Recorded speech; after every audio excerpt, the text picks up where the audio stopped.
in the Cars. Yeah. Well, you guys read it. Yes. Well, were there any questions about the story? Or were you guys confused about anything that happened? Yes? Okay, were the people actually politicians, or were they just sort of meant to portray politicians in real life? They were meant to, well, okay, so the story is a satire against, like, politicians. Yeah.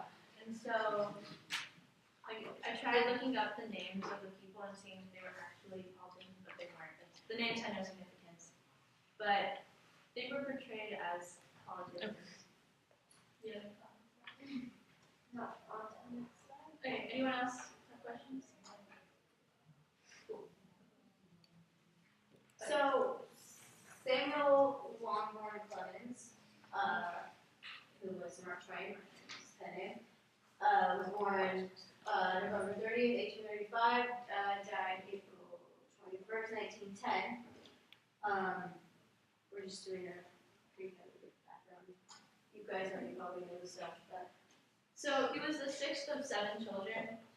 He had a bad relationship with his father.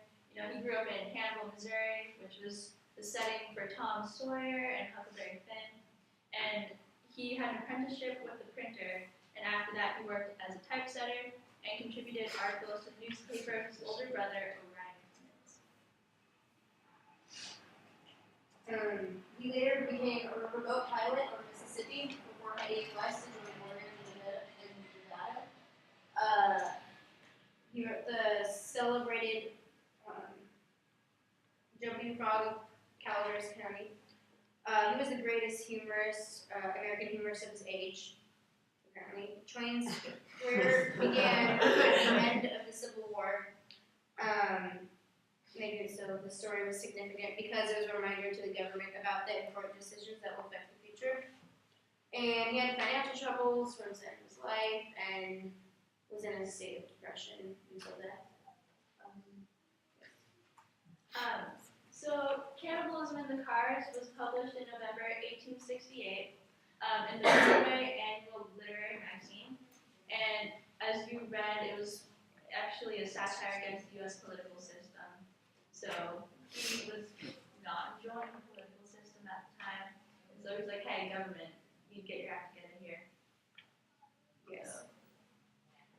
To go over satires.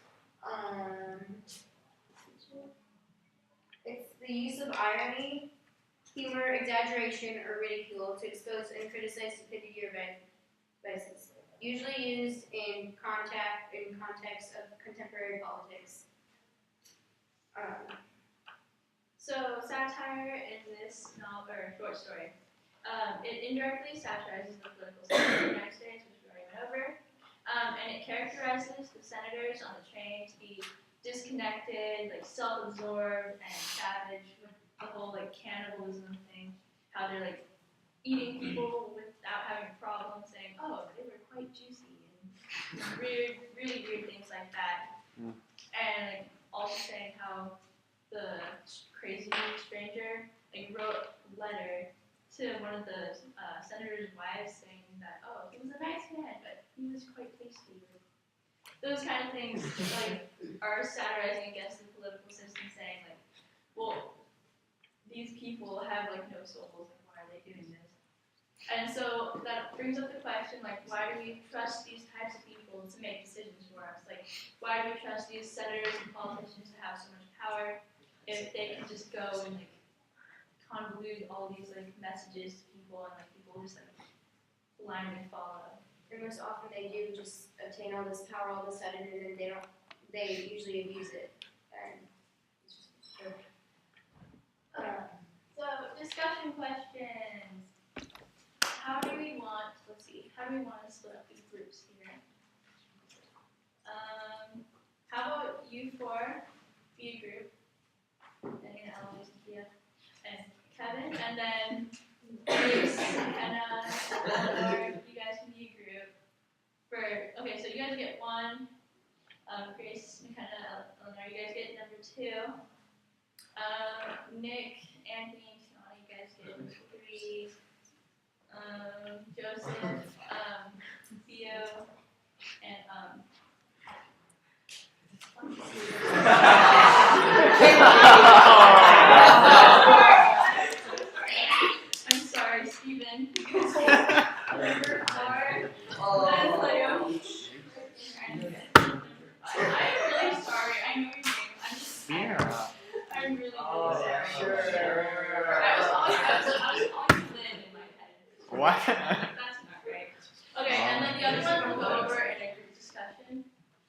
So let's Mine. split up into groups, disperse. So So 1, 2, 3, 4, 5.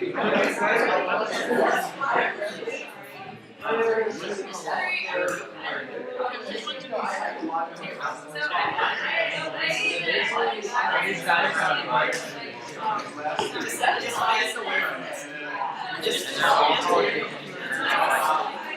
murdering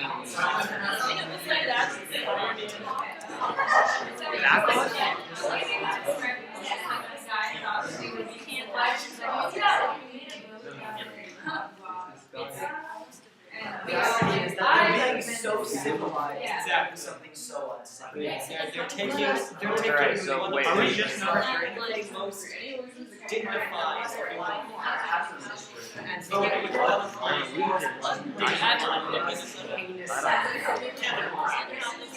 I don't know why you did that. my taste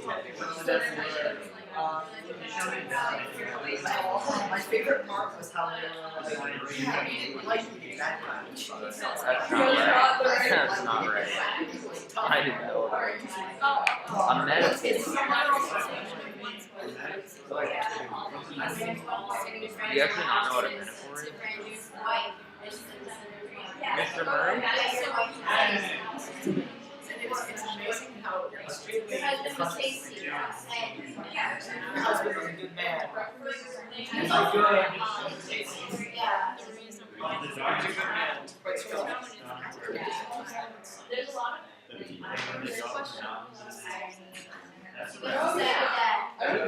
Is that a real thing? Exactly. Yeah, basically they use like the Yeah. civilized voting.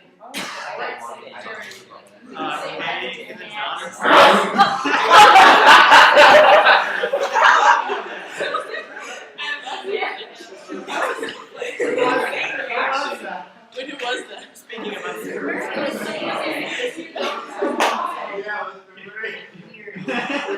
Okay, we're good. Yeah, that's alright, but I wrote What year was the Donner Party? the Donner Party. This is almost so like I think it was later, but like politics gone wrong with thing. The Donner Party, it was Donner Party. in 1846 to 1847. Okay, so we're really up. yeah. That, Wait, I don't think I read there was somebody, Anybody can nominate there was anyone. somebody It's like those who went to school here who was a descendant of one of the families that survived, but allegedly did not participate in it. My favorite part of that story is one of the survivors later opened a restaurant in Springfield.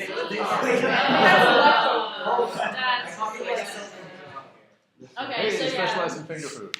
That requires So okay, so yeah, the main illusion that we picked was the Donner Party and how it like kind of mimics how they're stuck in the cold in the train and they're like sitting there and they're like, okay guys, We got it right. what's happening? First time Wait, what did you say? No, I it's said Donner Party. yeah. I was going to curious. But okay, so there's a difference between the Donner Party and then the little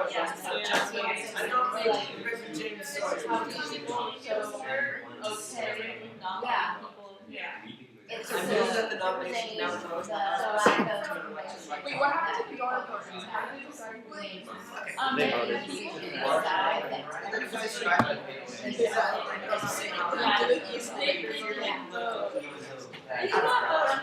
No, they're like, that guy's really not hot. We should kill him. That guy keeps telling that joke. Time to cut it off. Okay, but I want you guys to like there's also compare and contrast the Donner We Party. could do it like Okay, so the Donner Party also has women and children. Alright, so one is the story and the other actually happened. And one is tragic and horrifying. The other one is Tragic and horrifying. like new farmers isolated places we had some I was thinking about about it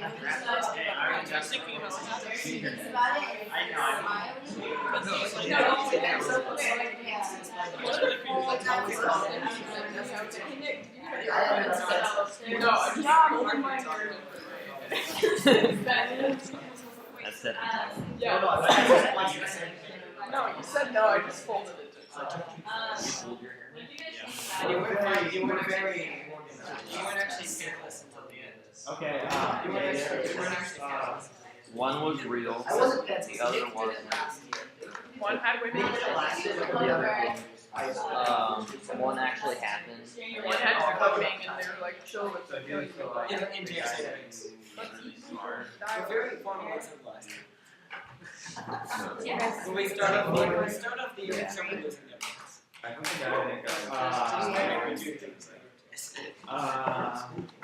Well, the Donner Party is main line. Is that another? No, I'm just asking. That's a little bit of You don't And just like, I'm gonna call Mr. Jerry. The general. He doesn't. Let it happen.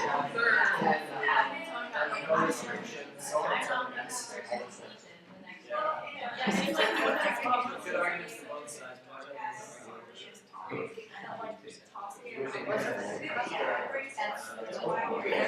Anything because that ultimately comes down to like hands. One of those is always what it comes down to. One of them. One of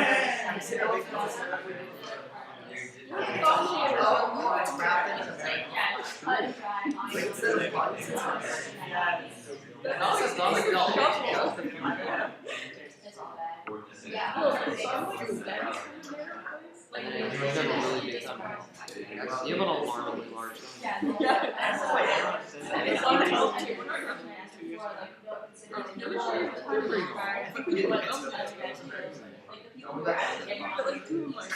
There's like how all these like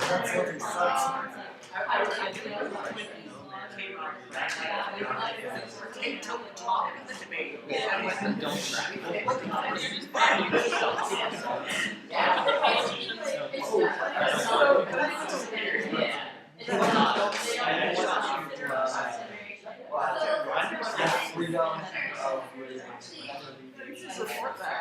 that is. What's your password? We only have one grandparent. Sorry.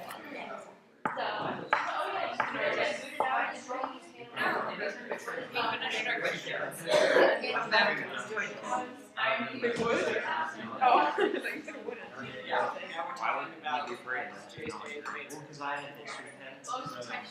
That would get you out. Mr. Ale. Yeah, I don't know the nomination. Yeah, I wish we were. So we came up with the idea. It's like they're voting. They're voting to. It's civilized, uncivilized, dignified, undignified. Dignified. Oh my god, I should have said that. There's no. There's no. That's I thought it was on the Constitution, so. Well, in fact, I learned things about later. This is the two. This entire section. I had a basic enough. A real. I think I did. Out of context. Yeah, that's it. Yeah. I mean, this whole. Oh, okay. Turning it off. Turning it off. Calm down. Calm down. My computer said. No, you broke it last time. They're like, oh, he's Yeah. bigger. I'm like, I like the emergency. he's small, but he's fatter. So I did like the emergency power stuff. Oh, we chose this guy. He turned out Yeah. to be I feel like that would be kind of like two. Okay, but to be fair, one time we picked up one of these desktop monitors and walked out.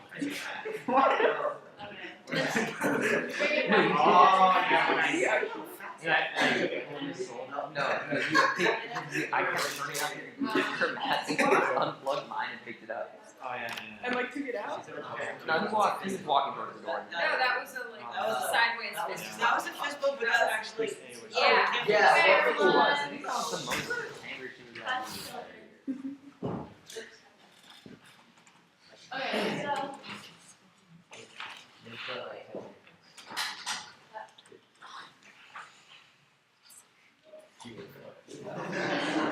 Okay, so let's go over the last two questions. So, why does Twain use cannibalism? What is being compared with cannibalism? So does anyone have any comments about that? Danny and Kevin, you guys were talking about cannibalism. Well, it kind of goes back to our question number one about this irony. And we were just discussing how it's interesting that what they're voting on, it just kind of mixes two extremes, like the most, it's all diplomatic and dignified, and the voting process, figuring out exactly who wants what, yada yada, and like being as civil as possible. But the thing that they're voting on, who they're voting for, is who's going to be eaten. Something incredibly limited. Yeah, and it's also like, just like a attention grabber, like cannibalism is like this grotesque and disturbing thing that they're like nominating that, like doing nominations on. And so it's like saying the senators are like, what are you doing? Like just casually nominating people, like, I'm gonna eat you. And so And there's kind of this thing of, we'll even say somebody's like chewed up and spit out by like the political system. And this is quite literally that. It's this thing of like people going into politics. It's very cutthroat and very someone can just get bludgeoned and thrown out. Yeah. It directly makes fun of the nomination system that Congress uses. It directly So you're eating us and our money? does that. But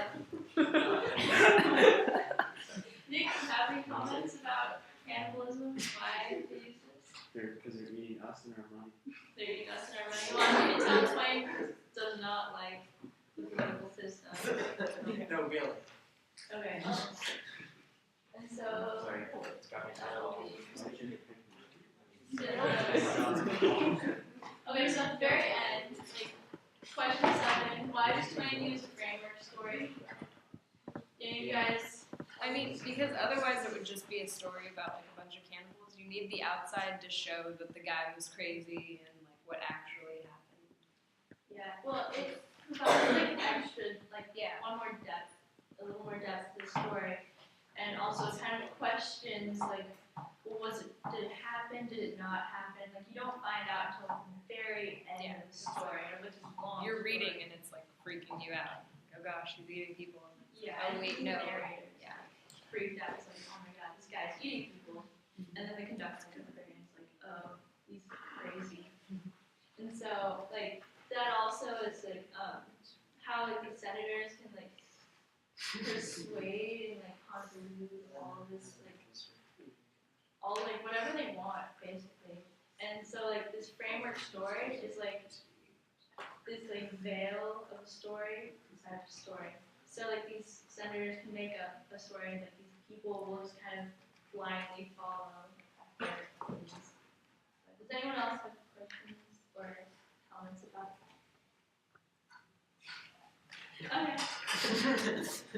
It goes mild. Okay. yes. We're not going to go over this? Oh, hello. I forgot that. Hello. I'm sorry. Hi. So, let's go over the questions. I forgot. I know, it's last period on Friday, guys. Sorry. Poor Stephen. Okay, so, number 1. How is irony used in this story to emphasize the flaws that exist among politicians? Use textual clips. So, 1. I think you said that. I mean, it's kind of like how they answer the first 6. Yeah. There's this section for all of you using the copy that Mr. Murray put on page 5. And it's the section, Mr. Ale Baskin of Ohio. I move that the nomination is now closed and that the House proceed to election by ballot.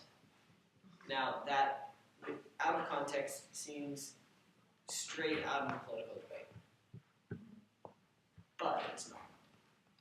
Like, basically, you could take quite a large amount of this out of context, and it would still out of context without the whole cannibalism aspect to it, it could be a very normal kind of political process. So that was something that it was just like even the way that they talk about everything, it's so just just out of context, taking that sentence, you would never associate it with a story where a guy is talking about eating a bunch of other people on the train. So Yeah, exactly. And that's why I think he also brings in cannibalism to like enhance the fact that it's like how bad this is and like pretty grotesque. Okay, cool. Anyone have questions about this one?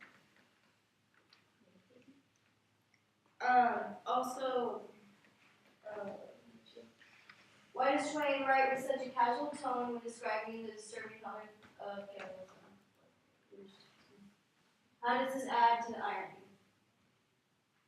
Okay, so cannibalism is a very serious and disgusting thing, I guess, and then talking about it in a casual tone, like throwing the topic around, like it's just a thing that we all talk about every single day, like it's normal, it's ironic, so that's why it adds to the irony.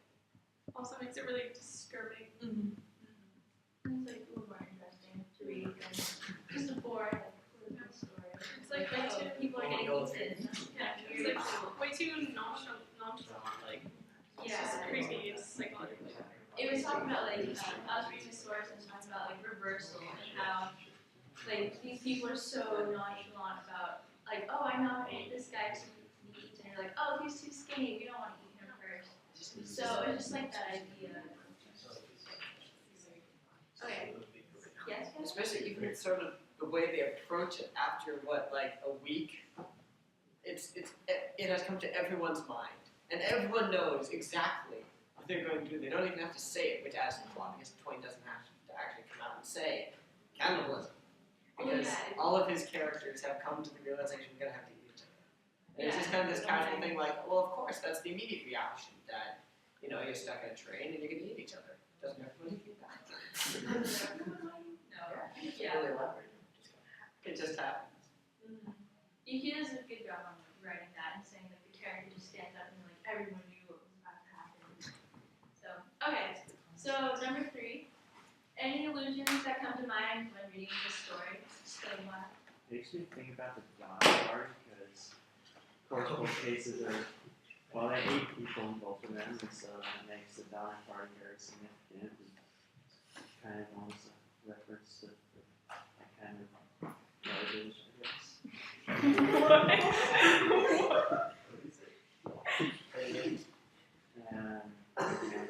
Yeah, so the Donner Party was an event that happened 40 years prior to, around 40 years prior to what Mark Twain wrote. And it's the same situation where people are forced to, I guess in the one case, well, people decide to eat each other due to like their current situation, but the differences between the two, there are some apparent differences. Like in the Donner Party, there were actually women and children, and this one was just politicians. In the Donner Party, they didn't have an election system in order to get the job done. They just like 8 people who had already died of disease or starvation. Yeah. They didn't actually kill them. It wasn't a decision. It wasn't a conscious like, oh, well, you're gonna have to die, little Susie. Like, they just went with whoever was sick. Yeah, and this one lacked all the despair and sadness that went into that should have been present Yeah. here. Yeah, the emotion was probably very Yeah. different between these two. Yeah, and also like the fact that you brought up there's no women and children on the train also like says like there was no innocence on the train. Like women and children, you think, oh, there's like all those people. Okay, well, okay, no. Like they're all men, they're all like older men, and they're all like Wow, they must be bad. but like women and children like represent like children especially represent like innocence.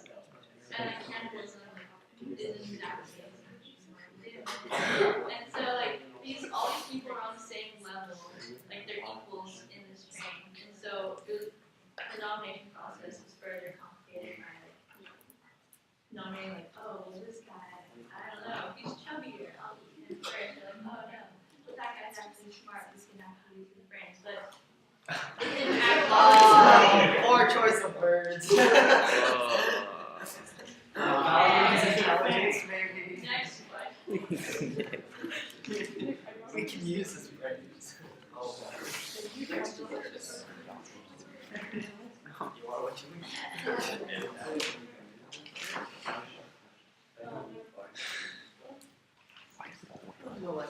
So what initially triggered the stranger to share the story with the narrator? There were The name of Harris sparked a light bulb in his head. Actually, if they paused two other people speaking, they overheard some line in the conversation. If you went to the conversation, no. Prevent strange well, and the fact that not just that his name was Harris, which was familiar because there's a Harris on the train or whatever. We know that the Harris guy and his friend, the other one, they were actually part of the Trading Boys Network. The Old Boys Network. And they were trading votes, which is what initially sets the story up for the political satire that it is become. It's not quite clear right when you read it, but they're actually talking about, they're trading votes. That's what these guys are doing, and that's what the stranger picks up. He picks this up, and that's what sparks his task. So, number 5. Why does Twain specifically make the stranger crazy? Well, it adds more like mystery to the story. And you kind of wonder, well, is he crazy or did it actually happen? And yeah, it also adds to the irony if there's like a crazy politician. And then just it brings about the idea of like if we're interested in personal power and decision making, and it's crazy. Yeah, well, saying like this stranger actually, like, you find out that he actually had a powerful position in Congress or in politics. Like, he knew the ins and outs of like what was happening because he was talking to the narrator about like, oh, what's this happening over here? So he knew about politics and like he had some form of power. And so if he turns out to be crazy in the end, then you're thinking, well, did he start off crazy? Like, if he had power, like, what he could have like misused that power so much. And so that is a really valid point. Like, he's crazy. Like these senators and politicians can like do almost like all these bad things that they have like misuse of their power. Mr. Murray? Any question? So here we go. Comments, questions. Right? Have any questions? No.